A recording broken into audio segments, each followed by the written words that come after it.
नमस्कार दोस्तों। Admit card यानी कि एक फॉर्मल एडमिट कार्ड आ गया है। 1 मार्च को इंग्लिश का एग्जाम है। थोड़ा सा शॉकिंग है, वैसे बहुत ज्यादा सरप्राइजिंग नहीं है। फर्स्ट वीक ऑफ मार्च और फरवरी का यूजीसी ने नोटिस में दिया था, तो हम ये नहीं कह सकते ये बहुत सरप्राइजिंग है, बहुत गलत है या बहुत सही है। जो उन्होंने कहा था उस हिसाब से 1 मार्च को इंग्लिश का एग्जाम आया है। थोड़ा सा सरप्राइज है, थोड़ा सा सरप्राइज मैं जरूर हूं, क्योंकि मुझे लग रहा था 4 या 5 मार्च तक इंग्लिश का एग्जाम जाएगा। नॉर्मली वो बड़े सब्जेक्ट जब शुरू करते हैं तो चौथे पांचवें दिन इंग्लिश का होता है। तो अभी मुझे लगता है कि कॉमर्स मैनेजमेंट के हमसे पहले होंगे, यानी कि 25, 26, 27 और 28 फरवरी को। खैर, 1 मार्च को एग्जाम है और मेरा अपना प्लान मेरे पेरेंट्स के साथ, मैं अपने पेरेंट्स को पशुपतिनाथ नेपाल लेके जाने वाला था, जो कि कल की मेरी फ्लाइट है, हम लोग कल निकलेंगे। और मेरा भी यही प्लान था कि मैं 26 तक वापस आ जाऊं और 5-6 तक एग्जाम होगा। तो थोड़ा सा सरप्राइज जरूर है, थोड़ा सा जैसा कि आपने देखा नॉर्मली होता है, जब मैं बाहर निकलता हूं उसी टाइम कोई नोटिस आता है। इस बार एक दिन पहले आ गया है। ओके, तो अब एक सवाल उठता है कि सर 1 मार्च को एग्जाम है, करना क्या है? 8-10 दिन बाकी है, ज्यादा दिन तो बाकी है नहीं। 8-10 दिन बाकी है, लेकिन अगर आपने ऑलरेडी सिलेबस पहले खत्म किया हुआ है, सब कुछ पढ़ा हुआ है, फॉर एग्जांपल जैसे आप ऑफलाइन बैच के स्टूडेंट हैं, ऑनलाइन बैच के स्टूडेंट हैं, आपने सब कुछ ऑलरेडी पढ़ लिया है। आपका टाइमिंग इस वक्त पेपर सॉल्विंग चल रहा है। आप जामिया के पेपर, गेट के पेपर हमारे साथ सॉल्व कर रहे हैं, हमारी वेबसाइट पे दिए हुए क्वेश्चन पेपर्स को सॉल्व कर रहे हैं। तो आपको सिर्फ इतना करना है कि अब जो लगभग 10 दिन बचे हैं, 10 दिन के अंदर आप अपनी पढ़ाई को 10 यूनिट्स में डिवाइड कर लो। एक दिन एक यूनिट, एक दिन एक यूनिट, इस तरह से आप 10 यूनिट को प्रॉपर टाइम दे सकते हो। कम से कम पर डे 7 से 8 घंटे का टाइम जरूर रखो। अगर ये लगता है कि चलो 10 यूनिट्स में हमारी कोई 2 या 3 यूनिट्स बहुत अच्छे से तैयार है और सेलेक्टेड 2 या 3 यूनिट जो है वो कमजोर है, तो इसमें मेरा सजेशन है कि जो आपका वीक पॉइंट है, जो आपका ऐसा पॉइंट है जहां आपको डाउट है, उनको जरूर फोकस करो। यानी कि आपके लिए इस वक्त मेरा सबसे बढ़िया सजेशन यही है कि लास्ट मिनट है और लास्ट मिनट में चूंकि 10 दिन रह गए, तो इससे बेहतरीन कोई ऑप्शन हो नहीं सकता। आपको इन 10 दिनों के अंदर रिपीटेड चीजें वही करनी है जो नॉर्मली मैंने आपको बताई थी, कि लास्ट डेज के अंदर टफ टॉपिक्स और जो अननोन टॉपिक्स जो आपने ऑलरेडी पढ़ लिए हैं, जिनके नोट्स हैं, उनको प्रिपेयर करो। हाँ, ढूंढ के नए टॉपिक्स देखना, नए नोट्स बनाना। अगर आप इस वक्त नए नोट्स बना रहे हो, नए टॉपिक्स ढूंढ रहे हो, आपको लग रहा है कि मैं कुछ और नया पढ़ लूं, कुछ और नया ढूंढ लूं, that will be a serious mistake. एक बड़ी मिस्टेक होगी। परीक्षा के लास्ट दिनों में सिर्फ रिवीजन होना चाहिए, सिर्फ और सिर्फ रिवीजन होना चाहिए। तो अगर समवेयर आपको फिर भी लगता है कि नहीं, मुझे कुछ ढूंढना है, कुछ पढ़ना है, तो मेरा सजेशन होगा 80% टाइम रिवीजन में लगा दो। 20% या 10% का टाइम आप फिर भी लगा लो ढूंढने में। कई बार मन नहीं मानता है, कई बार दिल कहता है कि कुछ ढूंढ के पढ़ना चाहिए। तो ये मेरा पर्सनल सजेशन है। बाकी मैं फिर भी ये कहूंगा कि खास करके वो ऑफलाइन स्टूडेंट्स और ऑनलाइन जिन्होंने मेरी आंखों के सामने सिलेबस पूरा तैयार किया है, आप लोगों से ज्यादा कोई नहीं जानता होगा। आपको सिर्फ रिवीजन करना है। पिछली बार भी जब पेपर हुआ था तो बहुत सारे स्टूडेंट्स ने कहा था कि टफ पेपर है, अननोन पेपर है, कहां से आया पेपर पता नहीं।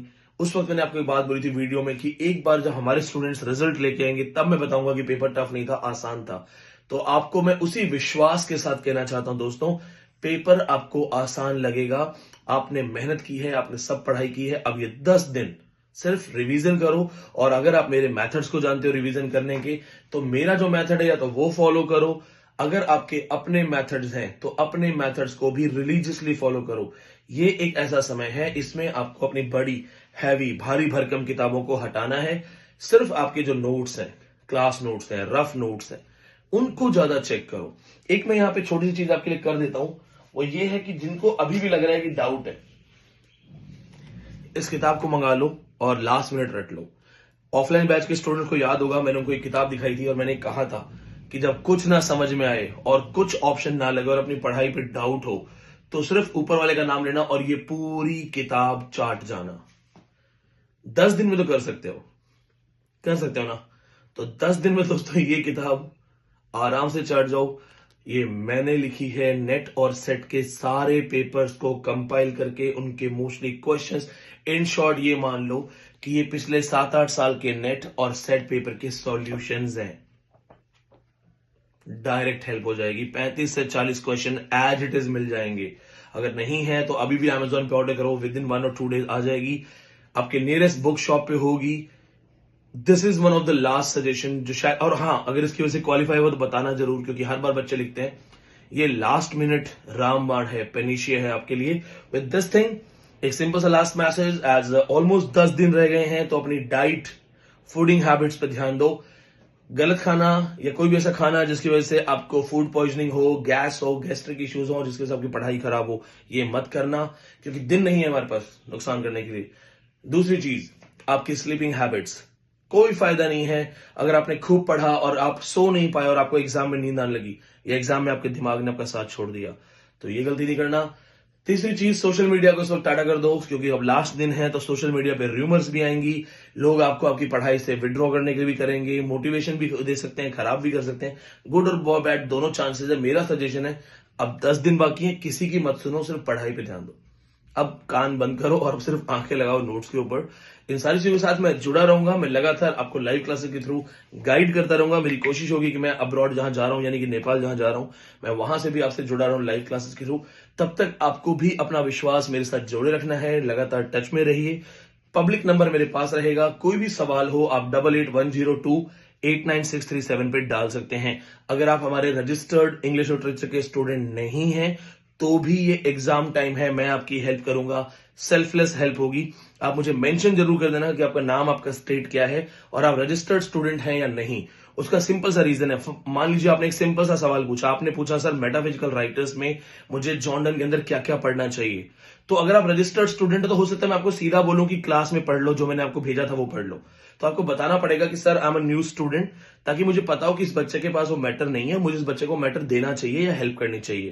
तो ये ओपन कॉल है, जिसको जो हेल्प चाहिए, 10 दिन की बात है, हम नहीं काम आएंगे तो कौन काम आएगा। आप कॉन्टैक्ट कीजिए 8810289637 पे, जितनी पॉसिबल हेल्प हो सकती है हम आपकी हेल्प करेंगे। हो सकता है ये 10 दिन आपकी जिंदगी बना दें। तो जुड़े रहिए, इस नंबर पे आप मुझे अप्रोच कर सकते हैं, और मेरी पूरी कोशिश होगी कि और नई नई चीजें मैं आपको लाके देता रहूं। तो थोड़ा सा मेरे साथ बेयरअप करना पड़ेगा आपको। हो सकता है अर्ली मॉर्निंग लाइव क्लास मिले, लेट इवनिंग लाइव क्लास मिले, बट क्लास जरूर मिलेगी। तो जुड़े रहिए। बहुत बहुत धन्यवाद।